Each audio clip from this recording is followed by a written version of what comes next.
Para fortuna de mi editor, o sea, yo mismo, después de haber editado los videos de Joel y Miguel Ignacio y con varios análisis del fondo y sitio ya encima, cada vez se me hace más fácil ir directo al punto. En los videos anteriores vimos dos casos de estancamiento, pero sus efectos fueron muy distintos. Joel era un personaje destinado a atravesar conflictos para llegar a una conclusión, pero por alargar la serie, nunca cerraron su arco y lo dejaron flotando en un limbo narrativo hasta degradarlo a lo que es hoy en día, algo totalmente irreconocible. A Miguel Ignacio, en cambio, el estancamiento le cayó bien, aunque no fue mérito de los guionistas de la quinta temporada en adelante, ya que en la cuarta lo habían cerrado como un ser moralmente bajo, capaz de todo por placer. Nada podía arruinarlo más, solo quedaba dejarlo pudrirse, que era lo correcto. Ahora nos toca hablar de los retrocesos, o mejor dicho, de las degradaciones. Joel parece un retroceso como por este ejemplo, pero es más por haberse estancado como un bufón que por haber retrocedido verdaderamente. En realidad no avanzó mucho. En cambio, hay un personaje que sí hizo un retroceso justificado no solo a él mismo, sino a todos los personajes de su familia. Coherente con su idea inicial, y al igual que su padrino, tampoco fue arruinado precisamente por la peor etapa del show. Sí, hablo de Lucho, pero más importante que Lucho, nos interesa Lucho como suceso.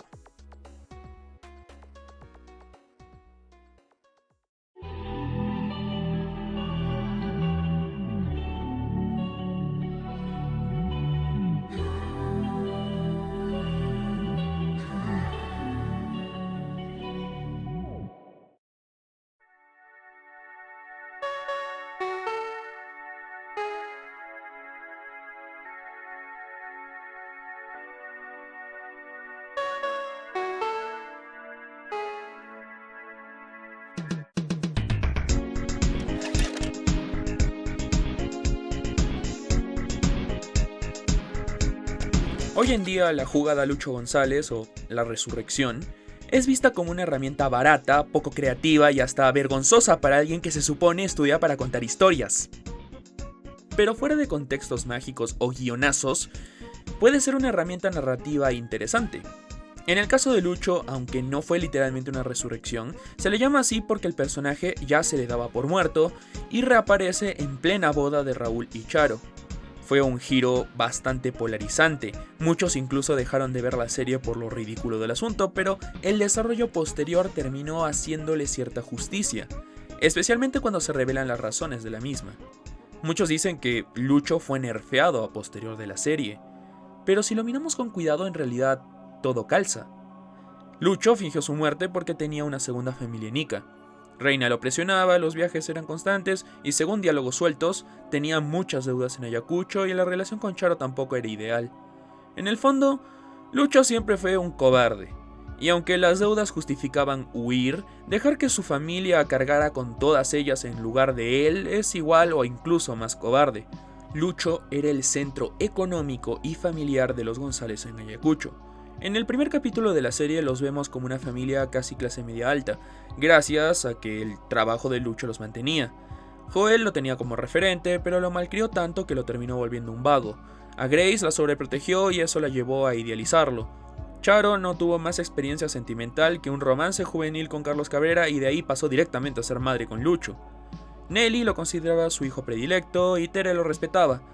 Lucho era el completo opuesto a Pepe. Callado, responsable, más bien gris.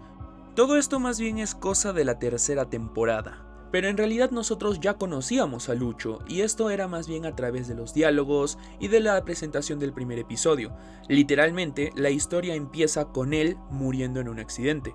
Las temporadas 1 y 2 son donde se desarrolla la importancia de Lucho como figura, pero más bien se centra en su familia y las consecuencias después de su partida. La primera presenta a los personajes, pero es la segunda donde ocurre lo realmente importante. Charo estaba aún en duelo y encuentra el amor en Raúl.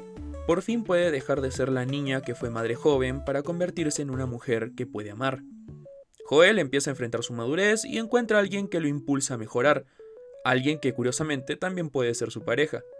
Grace comete errores, pero finalmente logra expresar lo que siente y da un gran paso importante hacia su madurez emocional, que es expresar sus sentimientos a Nicolás.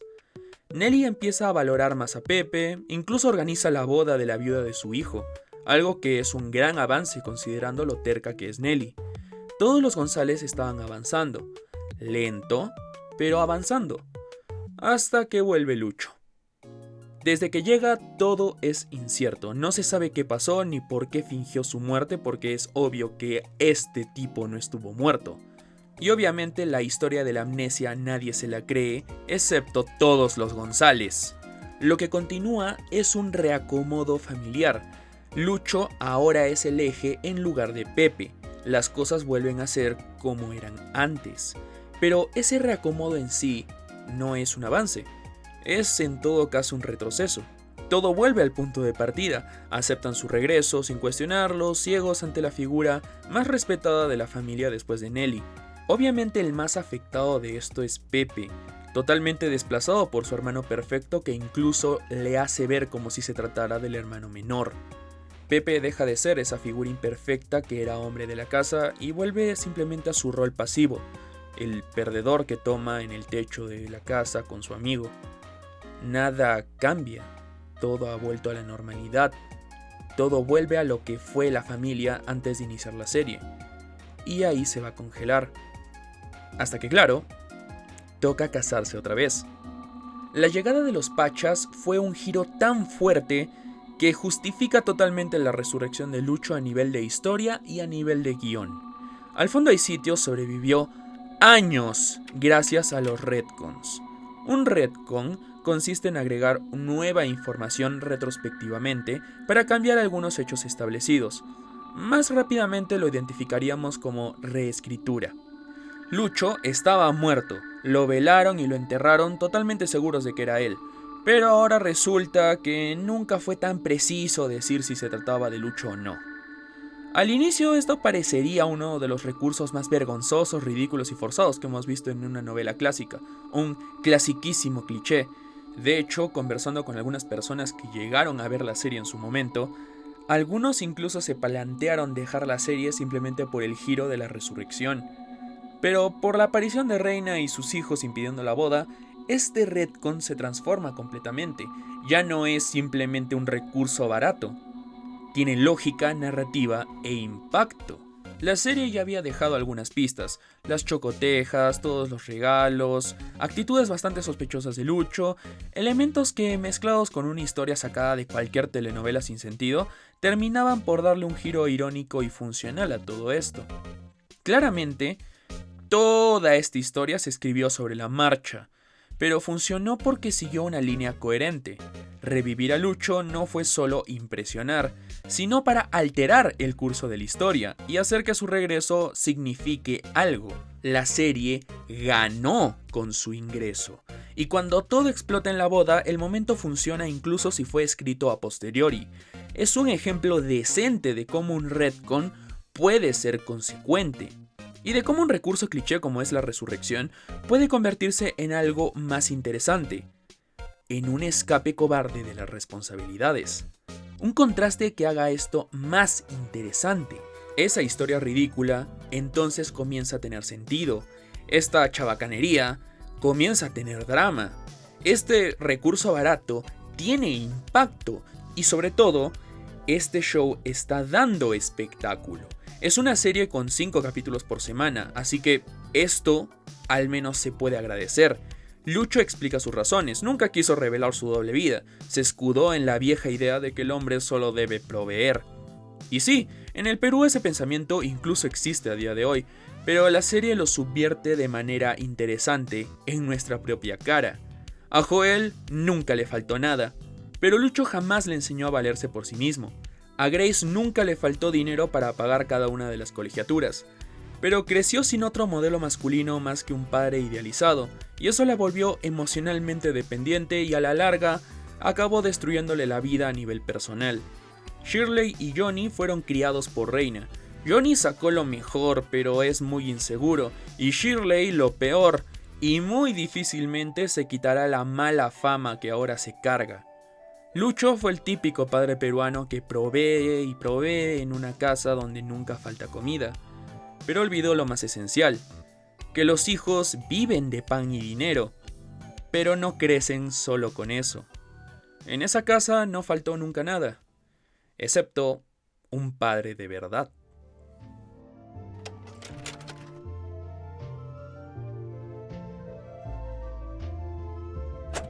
Lucho le hizo daño a todos. Lo dice el título, lo muestra la serie, lo sienten los personajes. Para Joel, Lucho era su ídolo. Era el padre que lo encubría, que lo comprendía, que prefería acompañarlo antes que corregirlo, sin nunca equilibrar ambas cosas. Y cuando descubre que ese padre ejemplar era en realidad un infiel que engañó a todos durante años, lo pierde para siempre como referente de algo. Si alguna vez hubo esperanza de que Joel madurara, era que algún día intentara superar a su padre. Pero eso ya no tiene sentido, ya no hay nada que superar. Solo queda seguir con sus vacíos sueños y su vacía obsesión por Fernanda. Grace es quizás la más evidente. En esta etapa recién comenzaba su relación con Nicolás, un chico ideal, su príncipe perfecto, y de pronto ve como el hombre ideal de su vida, su padre, resulta ser un mentiroso, un traidor y un gusano. ¿En qué creer ahora? Este golpe justifica el cambio que veremos en ella, una chica que cada vez es más insegura, celosa y atrapada en una relación que se convierte en su propio infierno. Grace ya era una jovencita que idealizaba el mundo como si fuera una novela, pero enterarse de que su padre la llamaba princesita, al igual que a su otra hija, creo que basta para romper algo muy delicado por dentro. Charo recién acababa de superar el duelo, recién acababa de cerrar toda su historia con Raúl, se estaba permitiendo retomar su vida con Lucho, solo para encontrarse con la traición más grande, descubrir que no había nada bueno que rescatar, y que había perdido a Raúl por salvar absolutamente nada. Teresa y su madre también perdieron algo. Tere al hermano que obedecía y respetaba, Nelly al hijo que la enorgullecía y le daba alegrías. Lucho no destruyó solo una dinámica familiar, Lucho destruyó por completo a su familia. Le hizo daño a todos. Y es aquí donde todos retroceden, y lo hacen de una manera completamente justificada. Joel había perdido su ejemplo más firme. Es natural que comenzara a arruinar su vida y ver el mundo con la misma inmadurez de siempre, hasta poder cometer el peor de sus errores: casarse con Fernanda, algo que lo llevaría eventualmente a su fin. Grace no tenía seguridad alguna, se volvió cada vez más celosa. Esto la hizo presionarse tanto que cuando por fin se permitió soltar un poco, ocurrió Abigail. Ahora que podemos considerar que Lucho es gran parte del origen de los celos de Grace, este momento en que ve a Nicolás besando a Abigail, creo que cobra un nuevo peso. No es solo una traición romántica, es un eco de su padre y de lo que le costó idealizar a alguien. Luego llegaría Gustavo Adolfo, una imagen del chico ideal que solo le reafirmó al final que la perfección no existe. Y es así como llegamos a la versión final de Grace, una pareja totalmente tóxica, una chica totalmente insegura que pretende vivir la vida de una adulta, y embarazada igual que su madre. Charo, al entender que nunca hubo un amor puro y que su rol de mujer perfecta no la libró de ser abandonada, decidió dejar de ser buena y empezar a parecer buena. Sin embargo, las motivaciones para hacer esto caen en una sola respuesta, y es que ese comportamiento de ser buena nunca fue recompensado con el no ser abandonada o no ser engañada. Todo lo contrario. Entonces, a nivel de guión, todos los cambios que vienen de Charo vienen a partir de Lucho, de ese momento en la boda, esa traición que marcó el inicio del fin. La dinámica de los González cambió por completo con su regreso, y no solo cambió, empeoró, pero lo hizo de una manera coherente, justificada y emocionalmente honesta. Es un retroceso excelente, y lo es aún más si lo miramos desde el propio Lucho. El hombre estoico, firme, el jefe de la familia, reducido públicamente por Reina, quien lo castra simbólicamente para mostrar lo que Lucho González siempre fue en el fondo: un cobarde sin voluntad alguna.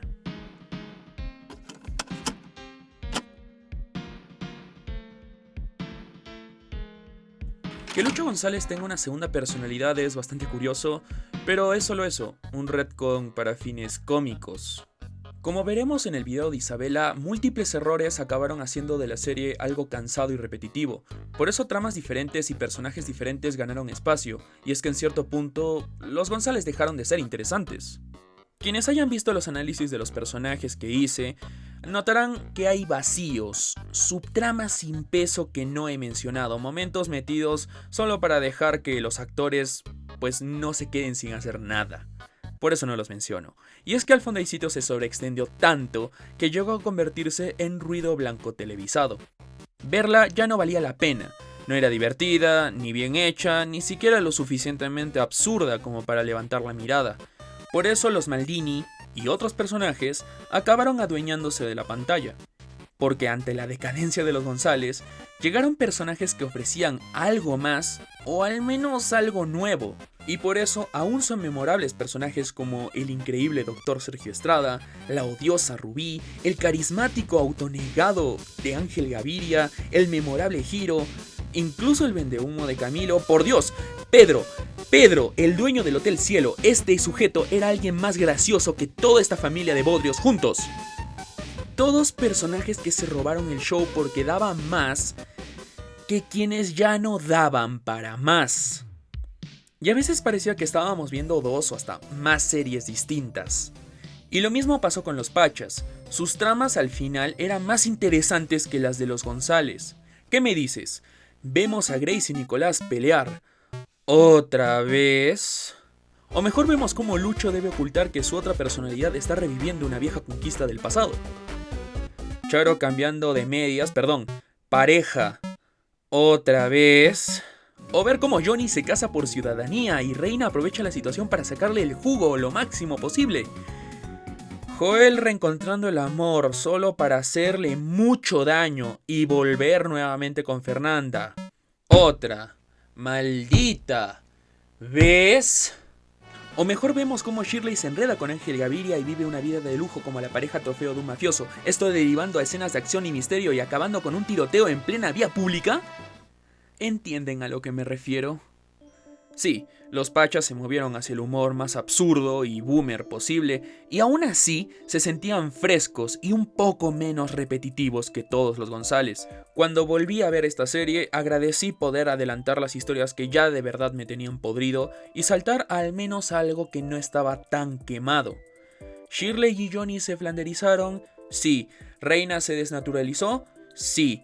Lucho se volvió una parodia de sí mismo, claro, pero al menos todo eso era consistente con el tono más caricaturesco que tenían los Pachas en sus tramas. Al final, Lucho hizo lo que una quinta temporada bien escrita habría hecho desde el comienzo: revelar que tenía una tercera familia. Si de verdad hubieran querido hacer algo grande, habrían hecho ese giro con Montserrat. Imaginemos, media temporada fingiendo que su relación era solo de padrinazgo. Luego ella regresa a Monsefú. Lucho aprovecha otra situación y finge su muerte. Montserrat vuelve con un hijo suyo. En el clímax se revela todo. Ante el nuevo engaño y encima repetido de su hermano, Pepe lo da por muerto y enterrado. Y los Pachas pasan a ser parte de los González, cerrando el ciclo y toda esta historia. Pero no vivimos en ese mundo. Vivimos en uno donde alargaron la serie hasta hacerla totalmente insostenible y donde su final fue excelente para una quinta temporada, pero uno muy mal escrito para una octava. En fin, aún así, eso no le quita mérito a Lucho. Sí, se volvió una caricatura, pero eso tuvo sentido en el contexto de los Pachas. Su rol como secuaz y luego traidor de Nachito es coherente con su cobardía de siempre. Además, Lucho tuvo la suerte de que las temporadas 5 a 8 no lo empeoraran, porque simplemente no podían. Empeorarlo no cambiaba nada. Lucho era lo más bajo de la serie, y multiplicar cualquier cosa por 0 sigue siendo 0. Lo mejor que pudieron hacer era volverlo como lo volvieron a todos los personajes de su octava temporada. Un personaje ridículo de tramas ridículas. Para el caso de Lucho funciona porque, bueno, después de todo, ¿qué más vamos a hacer con él? No puede caer más bajo. Mire, señor Lucho, Yo no lo conozco, pero usted es un idiota y se merece esa loca como esposa. Con permiso. Pero con los demás, ¿en serio no tenían mejores ideas? ¿En serio no se les ocurrió cualquier otra idea que hacer básicamente lo mismo? Repito, con Lucho funciona. Ya no puedes hacer que lo odiemos más. Qué mejor idea, muy buena idea, hacer que sea un personaje ridículo, reírnos de él y reírnos con él. Pero en serio, historias que son dramáticas, ¿tenías que hacer esto? ¿No se te ocurrió algo mejor? Y en fin, Lucho González es excelente. Porque si algo logró el personaje es eso, dar asco, después pena, después lástima y luego más asco que al principio. Esa es la idea. Y Bruno Odar lo transmitió a la perfección. Un trabajo bien cumplido que incluso se pudo mantener a pesar de la serie. En retrospectiva, Lucho González no fue un personaje que evolucionó. Fue uno que pudrió. Pero a diferencia de otros, su decadencia tuvo sentido. No lo redimieron, no lo salvaron, lo expusieron. Y eso es lo que hace destacar, porque mientras otros personajes fueron víctimas de la repetición, Lucho fue una bomba. Regresó para destruir todo lo que había construido, para arrasar a todos los González de vuelta al punto de partida. No vino a cerrar una historia, vino a arruinar las demás.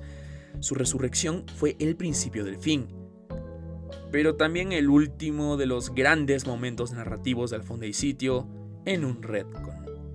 El problema es que después de eso el recurso de la resurrección dejó de ser narrativo, se volvió formulaico. Pasó de ser un giro con sentido dramático para seguir la historia a un truco de feria para mantener la atención. Aún si debían borrar con una mano lo que bien escribieron con otra. Y sí, te estoy mirando, señalando y juzgando a ti, Resurrección de Grace. Pero también a ustedes dos, y no me importa que seas una gemela. Todo el mundo sabe que esto es una resurrección de manual con otro nombre. ¿Y sabes por qué? Porque la resurrección ahora es eso. Un efecto barato, usado no porque la historia la aproveche, sino porque la serie lo necesita, que es muy distinto. Una serie que ya está tan agotada, tan consciente de que ya no tienen nada nuevo que ofrecer, que solo sobreviven trayendo de vuelta lo que ya probaron que funciona. Vivimos en una era donde Al fondo hay sitio ya no escribe historias, las recicla, se come a sí misma para sobrevivir como un ouroboros sediento de rating, donde la resurrección ya no es ningún conflicto, es simplemente un gancho para el público. Se les nota totalmente desesperados por llegar al final del año, simplemente porque los finales de Al fondo hay sitio van a ser lo más visto en televisión fijo. Y no necesitan ni siquiera romperse la cabeza, solo darles un final con cualquier porquería que la gente va a aceptar gustosamente. Se les nota necesitados de que la siguiente llamada a un actor de la serie clásica termine en un sí, simplemente para darle otro cameo insaboro, porque no se les ocurre fácticamente qué más hacer. A lo cual responden con el interesante movimiento de que si no se les ocurre qué otra historia reciclar, otra vez con diferentes caras, irse directamente a TikTok y cumplirle las fantasías a cualquiera que se le ocurra escribir cualquier cosa. Y solo me queda agradecer que algunos actores acepten, simplemente porque al menos les cobran lo justo y les terminan pegando en el único lugar donde todavía sienten algo, que es en los bolsillos. Y seguimos viendo cómo le dan a este pobre país la misma idea gastada y la misma basura de siempre, arruinando lo que alguna vez pudo ser un buen producto, pero que simplemente sus ganas de no utilizar su probado talento les impide volver a hacer.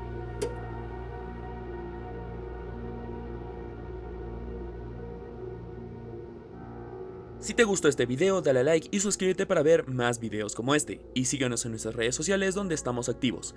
Si deseas ayudarnos, puedes donarnos tanto a Yape como a Plin, y revisa los beneficios de la membresía de nuestro canal para unirte como miembro VHS. También puedes apoyar este canal compartiendo este video con tus amigos o simplemente dejándome un comentario ahí abajo. Nos vemos en la siguiente. ¡Corte!